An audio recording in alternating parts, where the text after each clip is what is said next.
सुनाऊ अपन खिस्सा सुन मितायो कते सुनाऊ अपन खिस्सा लगैया कि मर जैती नहीं तो जहर खैती लगैया कि मर जैती नहीं तो जहर खैती लोकी के जोरी जोरी ईटा सुन मितायो कते सुनाऊ अपन खिस्सा सुन मितायो कते सुनाऊ अपन खिस्सा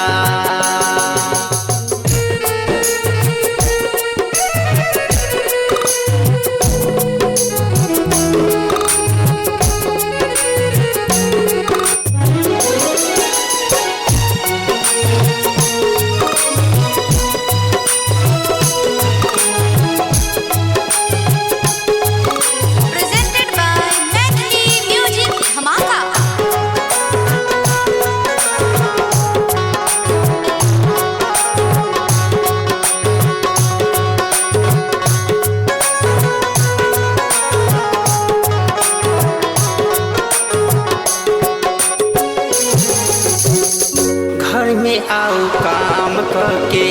मोगी मालक ताना हमारा के समझे नहीं किनको मर्दाना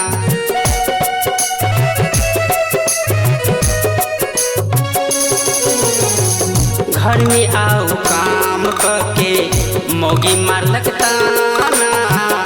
हमारा के समझे नहीं किनको मर्दाना की कहू अपन हाल देखे छै लोक समाज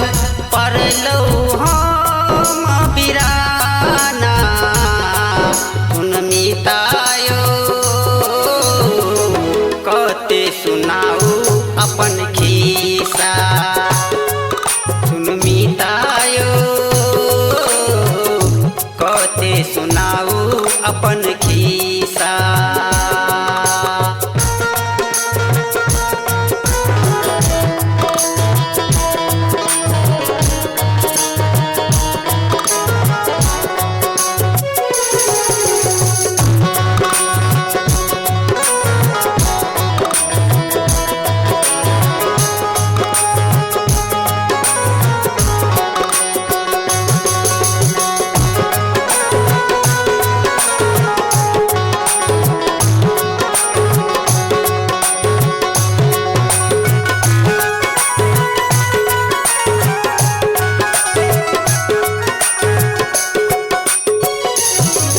भगवान के देन छेल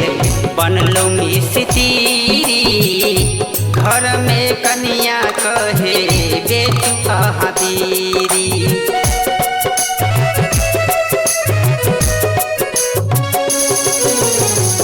भगवान के देन छेल बनलो मिस्त्री